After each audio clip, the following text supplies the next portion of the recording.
Добре дојдовте. Ние македонците сме спортска нација и љубовта кон спортот ни е длабоко вкоренета, а тоа е најочигледно кога станува збор за најпопуларниот спорт на планетава. Кога се работи за фудбалот, работите ги доживуваме и прикажуваме многу емотивно. Малку ни треба да се израдуваме, но исто така малку за многу фаталистички да го доживееме и секој пораз. Бидејќи фудбалот за нас не е само спорт, туку и момент на обединување, на национално заедништво и на еден вид национална гордост. Денеска почитувани ние со селекторот на македонската фудбалска репрезентација Благоје Милевски, кој ни доаѓа директно од карантинот во еден скопски хотел, каде што вчера го собра својот тим, ги пречека репрезентативците и го одржа првиот тренинг. Добре дојде за Благоје Милевски во студиото на Телма. Добре, не, и ви благодарам за поканата. Како што кажа во најавата, вчера ги собравте репрезентативците во Скопје. Почна карантина и одржавте прв тренинг. На почеток каква е атмосферата? Како се чувствувате вие по една неколку месечна пауза во контактот со фудбалерите и сега кога се собравте, каква е атмосфера во тимот?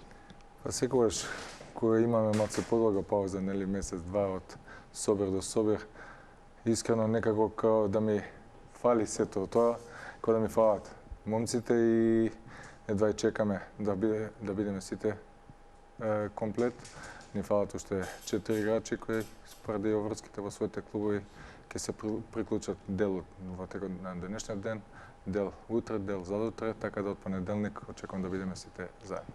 Од понеделник во полн состав и 4 дена за подготовка до првиот надпревар во оваа фаза против Белгија, наредниот петок во 20:45 на националната арена, така? Така е. Фокусирани сте на Белгија, велите, не сакате да размислувате и за Казахстан сега, иако во оваа фаза не очекуваат два надпревари и двата на свој начин тешки. Првиот бидејќи играме против едно од најдобрите европски селекции, нели? Втората бидејќи Казахстан е секогаш незгоден противник. Па сосема различни противници и по стилот на игра и по потенцијалот и по индивидуалниот квалитет, но секако дека и Казахстан е изанализиран, но поредот на нештата нели мора фокусот да биде секогаш на првиот следен надпревар, тоа е Белгија. За Белгија што да се каже, освен дека е составена од играчи кои настапуваат во најдобрите европски клубови, во најдобрите европски лиги и според мене нели една од петте можеби најдобри репстации во моментов во Европа и во светот. Сме имале можност да зборуваме и порано. Знам дека станува збор за човек кој не сака да прогнозира резултат. Меѓутоа морам да ве прашам после двата воведни надпревари во овие квалификации за светско првенство наредната година што ќе се одржи во Северна Америка во 3 држави, Канада, Мексико и САД.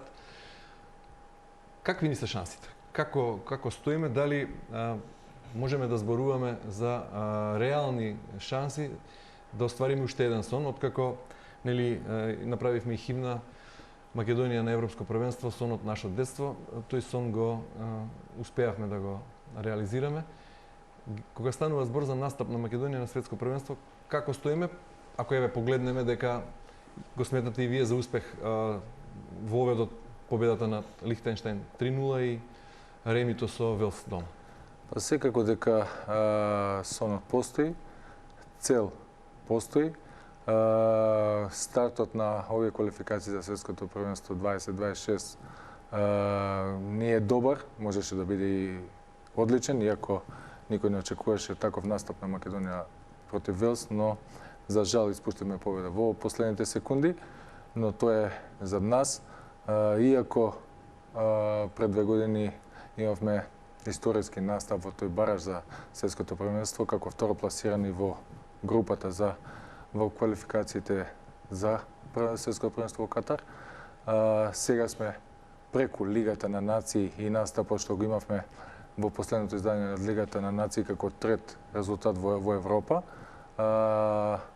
Не доведе многу блиску за историски втор последователен бараж за следното светско првенство, но сега сме максимално фокусирани на тековните квалификации, иако имавме добар старт, тоа е веќе зад нас, целиот фокус и шансите се тука. Главната цел остана и понатака, да Македонија остане конкурентна што е можно повеќе или подолго во оваа група во тековните квалификации. Кога велите имавме добар старт, а можевме да имаме и одличен, веројатно мислите да не загубевме така несрекно во последната секунда буквално од мечот против Велс дома? Што да не загубевме 2 бода, нели? Да. Што им кажавте на фудбалерите кога заврши мечот и кога се собравте во соблекувално? Бидејќи беше 0-0 до самиот крај на мечот. Искрено им честитав на сето она што го покажа на теренот за нивната тактичка дисциплина, за нивната посветеност, за нивното максимално вложување на и последниот атом од нивните снаги да се дојде до успех. Спортот е таков и затоа е интересен, така да мораме да останеме или да остане секоја екипа фокусирана максимално до последната секунда, но понекогаш ти дава, некогаш ти зема, но тоа е спортот, нели? Така, сега против Белгија доаѓа со тимот на Гарсија, нов селектор од почетокот на оваа година, со сите звезди во тимот, од Куртуа на голот, па Лукаку, нема кој не доаѓа во Скопје. Имаме ли на некој начин комплекс во однос на тоа дека ќе играме против таква фудбалска велесила? Оваа Македонија покажа многу пати дека нема комплекс кон најдобрите во светот. Покажа дека може да биде конкурентна, да не се наваѓам нели на тој историски бараж против Италија во Палермо, на начинот кој што го одигравме и вториот бараж против Португалија, на надпреварите што ги одигравме во Скопје и против Италија и против Англија.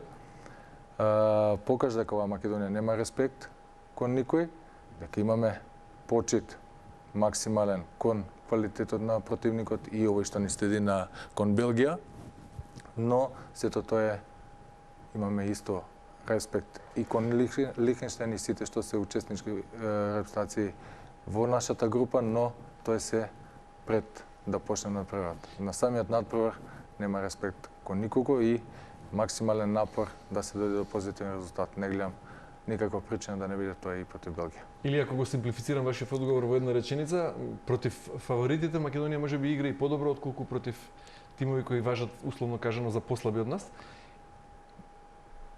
Овој тим на Македонија деломно се сложам со вас, но деломно и не, затоа што покажала и против Лихтенштајн и во последното издание од Лигата на нации дека и со репрезентации кои се условно кажано на хартија со послаб квалитет од нас била на максимално потребно ниво за да дојде до успех и доаѓала. Добро, во таа смисла, која е вашата поставена цел за надпреварот против Белгија во Скопје?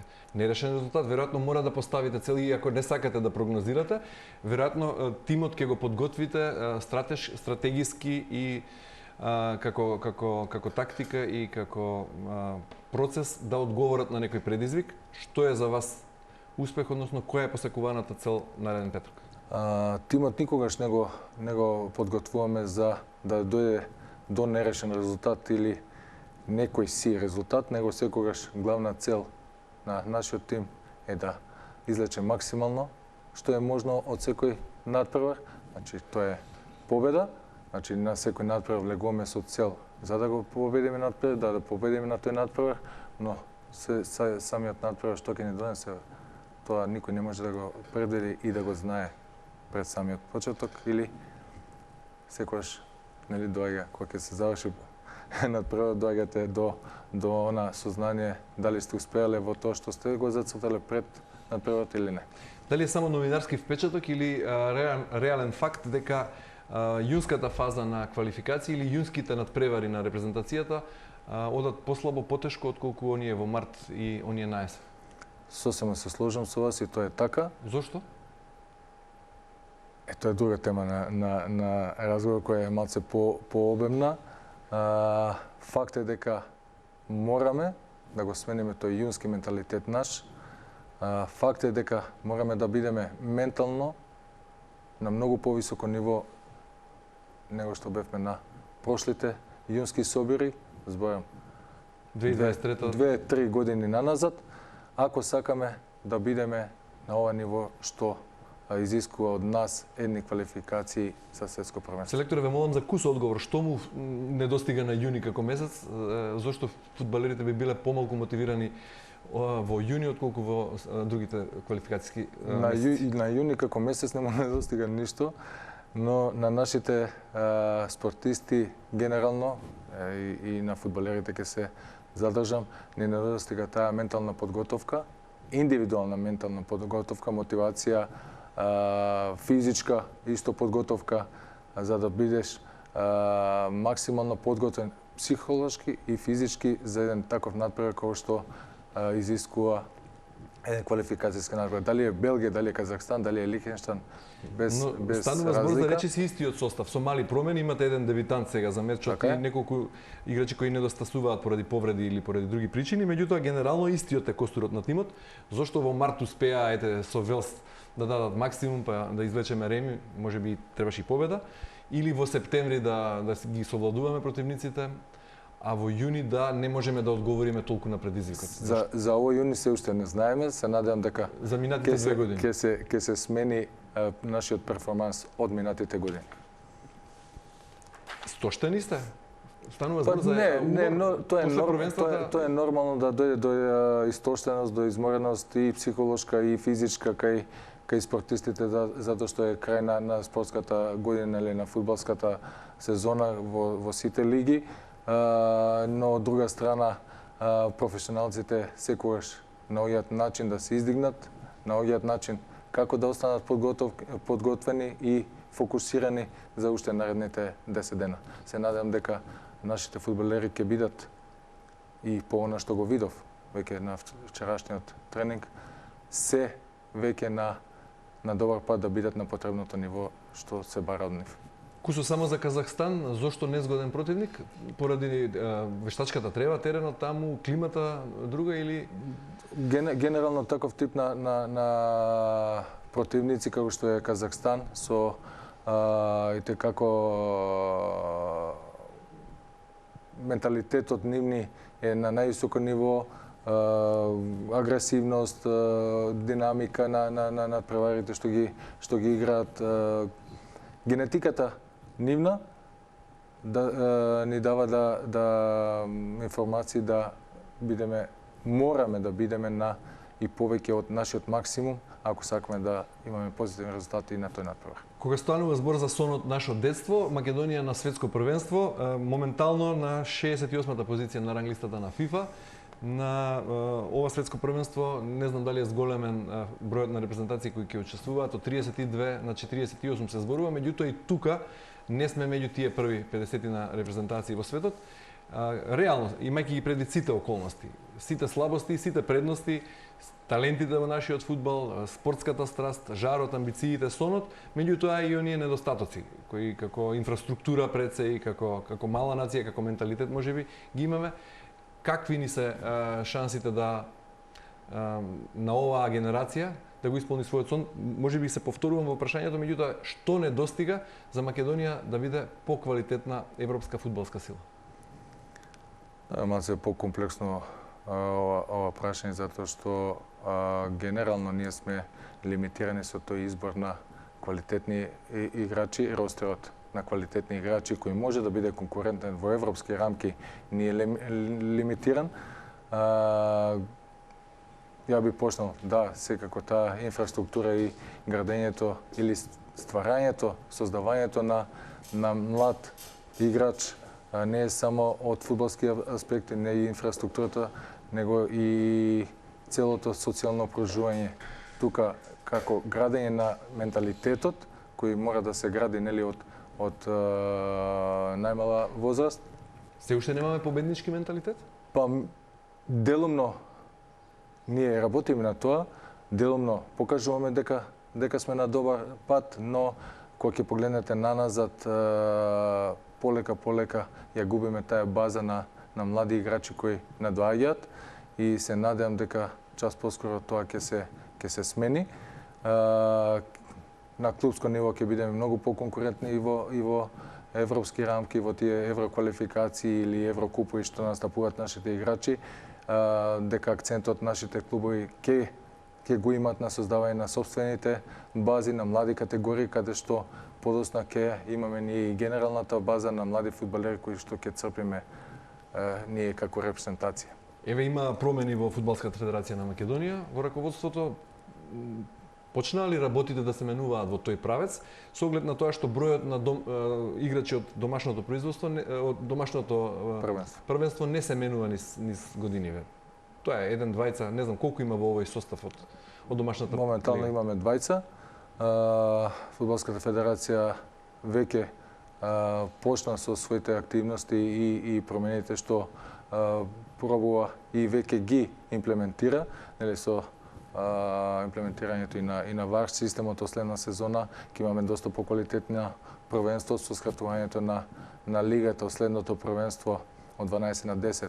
И тука квалитетот ќе се подобри. Се работи исто и на создавање и на помагање на клубовите во таа инфраструктура. Така да сето тоа е почетна како база за да имаме подобар и поквалитетен клубски фудбал генерално. Каква е улогата тука на младинските клубови кога станува збор за таа селекција на кандидати? Какви се состојбите таму? Па искрено немам детален увид во тоа, но го гледам како крајен производ младиот играч на 18-19 години, каде што веќе треба да биде оформен за да биде конкурентен и во младинскиот фудбал, зборам тука на U21 селекцијата и U19 кои се такмичарски и U17. Тука се гледа дека имаме ние талент и потенцијал, но на дооформување на тој талент и потенцијал, значи она глазура финална тука треба да не биде акцентот за да го дооформиме тој играч како профил на играч за да биде конкурентен во Европа. Ова прашање беше во соглед на тоа што вие пред да ја преземете репрезентацијата ги водевте и младинските репрезентации под помлади од 21 години претходно под 19. Генерално кажано како човек кој долги години е во фудбалот и како играч и потоа како селектор, оди ли Македонија на добар пат кога станува збор за фудбал? Фати ли добар правец во фудбалот? Јас одговорно тврдам со искуството што го имав 7 години како селектор на U21 со 3 квалификацијски циклуси за настап за европско првенство, со настап на европско првенство. Втор пат поради короната не бевме во ситуација да се бориме за втор настап на европско првенство со репрезентацијата до 21 година. Одговорно тврдам дека имаме талент и потенцијал рамен на недобрите селекции во Европа. Што треба тогаш да направиме за да го искористиме тој потенцијал? Доформување на нивниот потенцијал и талент со работа, правилна работа, индивидуална и како тим. Се начин на кој што ќе се работи, тоа не можеме да се мешаме во клубскиот начин на функционирање на работата, но пак ќе повторам, клубовите наши мора да ни бидат база за да имаме квалитетна репрезентација, без разлика дали за U19, дали за U21 или за репрезентација. Со глед на тоа што овие репрезентативци играат надвор, веројатно таму добро работат. Кога мислите на добра квалитетна работа, мислите на работа дома? Изгледа поразлично, затоа што евидентно е напредокот нивни кога ќе отидат, кога ќе излезат од Македонија надвор во европските клубови, е евидентната разлика кај нив. Јас, нормално не јас, само вие кои сте долги години во фудбалот, не можете да не видите разликата на играч кој работи тука или игра, или кога ќе иде во Европа. Зашто тоа е така, не знам, но евидентно е дека е така. Меѓутоа, еве, например, ако се споредуваме и со побројни нации од опкружувањето, не мора пошироко, Бугарија, Грција, имаат големи падови во репрезентативниот фудбал, иако имаат многу далеку поквалитетни домашни фудбалски лиги.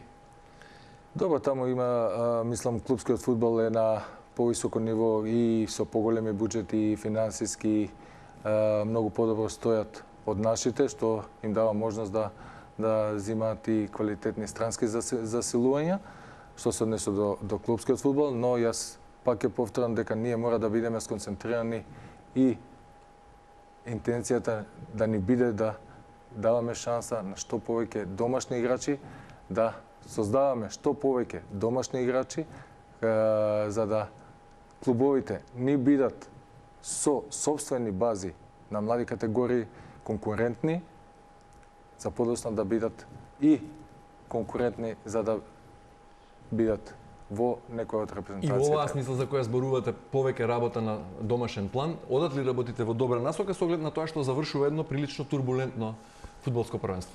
Па домашната Репер се надевам дека ќе одат. Репер секогаш ни се настапите на нашите клубови во еврокуповите, каде што се соочувате нели со клубови од другите држави европски и тука ние некако Реперот до каде сме во моментов, се надевам дека ќе бидат многу поконкурентни нашите клубови во евроквалификациите што ни следуваат веќе од јуни и јули, за да направиме една разлика од минатата година до каде сме. Така и да завршиме со тоа што почнавме, квалификациите за светско првенство наредната година. Сега 2 надпревари, потоа 2 надпревари во септември, па 2 надпревари во октомври и завршуваат квалификациите во ноември. Еден дебитант сега, има ли во овие младински лиги што ги споменав пред по 21 година некоја нова звезда на повидок, некој фудбалер што ние по широката јавност не го познава, а вие веќе го лоциравте, детектиравте или некој кој го следите од можеби странските првенства кој ќе би дошол во некоја следна фаза? Младата репрезентација веќе е во процес на подготовки за новиот циклус за настап на европско првенство, што им почнува веќе во септември.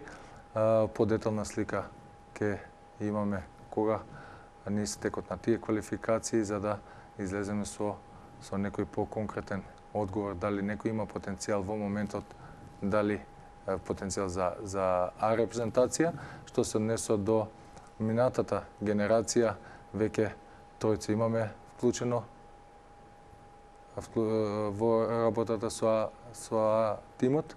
Тука е као дебитант нели Стефан Десподовски од да, претходно Андреј Стојчевски и Лука Станковски се веќе подолго време со нас. Се надевам дека уште некој ќе се наметне да биде член на тимот низ игрите во нивните клубови.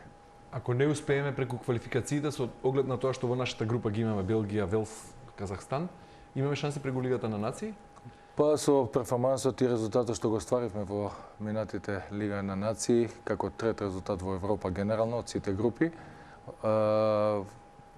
веќе сме 90% и плюс според проценката на УЕФА дека Македонија ќе игра тој историски втор поред бараж за светското првенство. Тоа би било в година во март. Да. Значи имаме и реални шанси. Али тоа го оставаме далеко е да гледаме, меѓутоа имаме и реални шанси в година да се појавиме на светската сцена. Секако дека да. Господин Милевски, ви благодарам многу за излегувањето од карантинот и учеството во емисијата на Телма и ви посакувам многу успех во престојните квалификации. Благодарам.